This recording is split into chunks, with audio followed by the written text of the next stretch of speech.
Ketika membicarakan Banten, imajinasi tentang peninggalan Kesultanan Banten dan peradaban Islam dengan pelabuhan-pelabuhan internasional melekat dalam benak kita. Tidak jauh dari pusat kota Serang saat ini, terdapat petilasan Banten Girang, ibu kota di pedalaman Banten sebelum Kesultanan di bawah kekuasaan Raja Sunda. Banten Girang adalah sebuah situs arkeologi yang terletak di Provinsi Banten. Hal ini penting karena nilai sejarah dan budayanya memberikan wawasan tentang sejarah awal wilayah tersebut, khusus pada periode ketika wilayah ini menjadi pusat penting kerajaan Sunda. Sekarang ini, ciri khas yang paling kuat dari Banten Girang yang dapat kita lihat adalah gua buatan di pinggir aliran Sungai Cibanten. Siapa sangka, ternyata pada abad ke-14 Banten Girang adalah kota dengan teknologi canggih dan telah berjejaring internasional.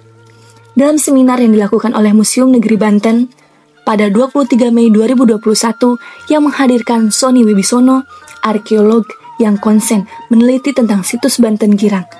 Penelitian Banten Girang merupakan kerjasama pihak Indonesia dengan pemerintah Prancis. Banten Girang disebut pertama kali pada Babat Banten, sumber sejarah yang pada awalnya dianggap lebih rendah dibanding sumber sejarah dari barat, seperti tulisan Peta Kartal Kota Lama Banten. Dengan perspektif sejarah baru, bahwa orang Nusantara cenderung menuliskan sejarah melalui cerita. Babat Banten mulai dijadikan sebagai sumber sejarah untuk mengetahui peradaban Banten. Semenjak saat itu, pada tahun 1988, penelitian tentang Banten Girang mulai dilakukan. Banten Girang sendiri memiliki luas 8 hektar.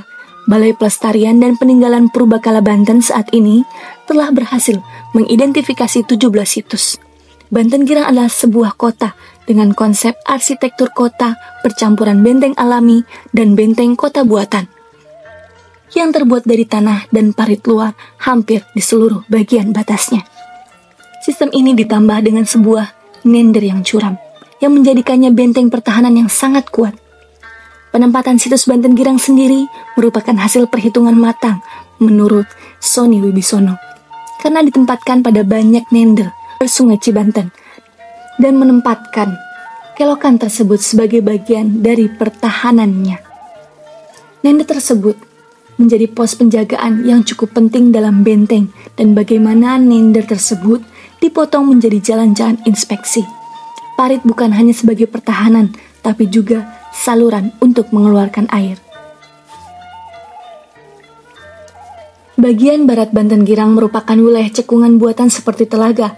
Daerah ini terdapat nipah-nipah di mana musim hujan ikan dari Sungai Cibanten naik ke atas dan masuk ke pedalaman untuk bertelur dan kembali turun ke sungai.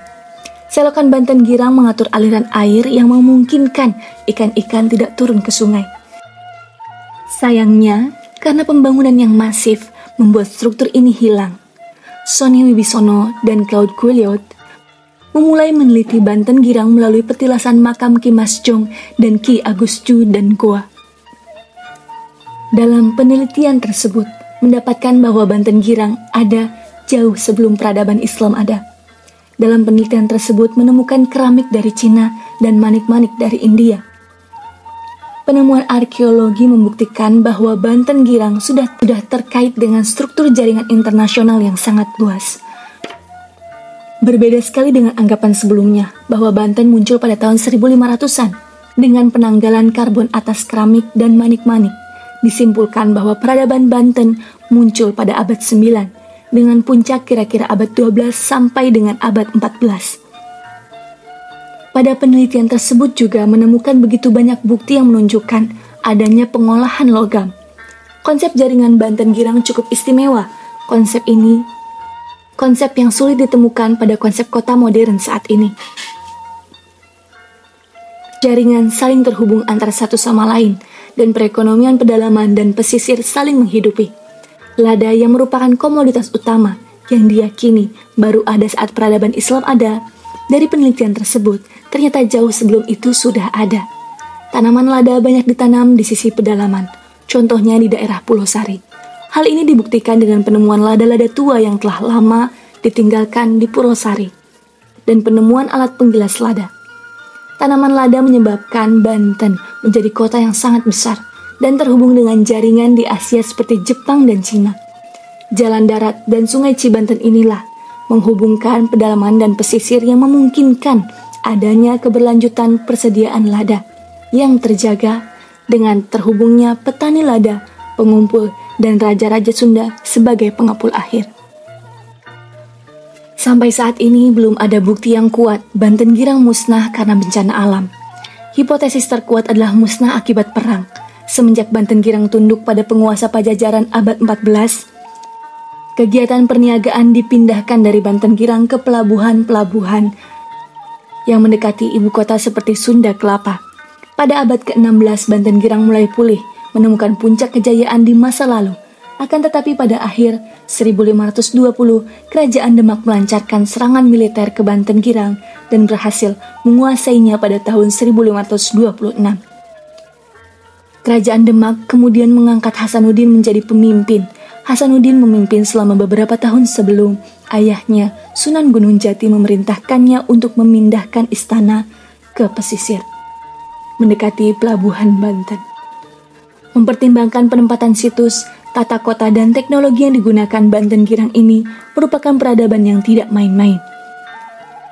Apalagi jika membayangkan pada abad ke-9, Banten Girang telah berjejaring dengan Asia. Banten Girang menjadi warisan yang penting bagi kita bagaimana peradaban Banten yang sesungguhnya. Bahwa peradaban Banten dibentuk tidak hanya oleh identitas tunggal, peradaban Islam di Jawa, tapi oleh sejarah panjang, kejayaan penghasil biji lada, dan perniagaan internasional. Salah satu tinggalan kerajaan Banten Girang yang masih dapat ditemui hingga saat ini adalah situs Banten Girang yang terletak di Kampung Tulaya, Desa Sempu, Kecamatan Serang, Kota Serang, Provinsi Banten. Berdasarkan hasil penelitian yang dilakukan Claude Coulot, seorang arkeologi dari Prancis pada tahun 1988 hingga 1992, situs Banten Girang merupakan situs pemukiman atau perkotaan. Penafsiran tersebut berdasarkan pada temuan struktur bangunan pertahanan yang berbentuk parit dan dinding tanah dengan pola yang tidak teratur. Diperkirakan situs ini berasal dari abad ke-10 dan mencapai puncaknya pada abad 14 Masehi. Perioderisasi tersebut mengacu pada keramik asing, keramik lokal, pecahan prasasti, benda-benda logam, mata uang, batu-batuan, dan manik-manik yang ditemukan dari hasil ekskavasi yang dilakukan oleh Coulot. Selain itu, reruntuhan candi tua yang berlokasi di lereng Gunung Pulosari tampaknya telah dibangun pada awal abad ke-10 dan pada masa yang sama dengan pembangunan kota Banten Girang. Kaitan antara sebuah pusat politik dan candi yang berlokasi di sebuah lereng gunung suci adalah faktor umum yang ditemukan di semua kerajaan Hindu di Asia Tenggara. Meskipun sistem pertahanan kota ini bergaya Melayu, tampak dari arca-arca seperti arca Siwa, arca Brahma, arca Durga, arca Agyastya, arca Ganesha, dan lapik arca yang sekarang berada di Museum Nasional Jakarta, yang semuanya diketemukan di Candi Pulosari. Ini menunjukkan bahwa Pulosari adalah sebuah candi suci yang menghadirkan ikonografi yang sama seperti yang digunakan di candi-candi di Jawa Tengah. Penelitian yang dilakukan di lokasi Banten Girang di tahun 1988 pada program ekskavasi Franco-Indonesia berhasil menemukan titik terang akan sejarah Banten. Walaupun dengan keterbatasan penelitian, namun banyak bukti baru yang ditemukan. Sekaligus dapat dipastikan bahwa keberadaan Banten ternyata jauh lebih awal dari perkiraan semula dengan ditemukannya bukti baru bahwa Banten sudah ada di awal abad ke-11 hingga 12 Masehi.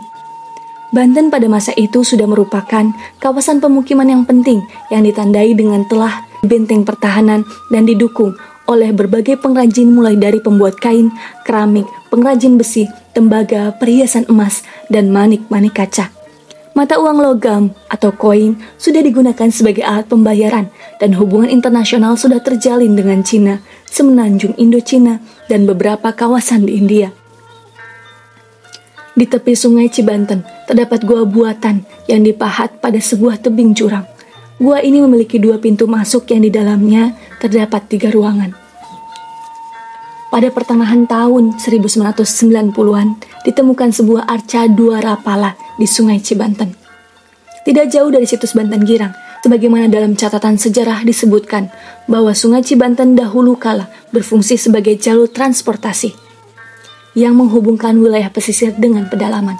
Semua temuan dari ekskavasi tersebut dikumpulkan dan disimpan dalam Museum Banten Girang, yang sekarang ini benda-bendanya masih terjaga di sana.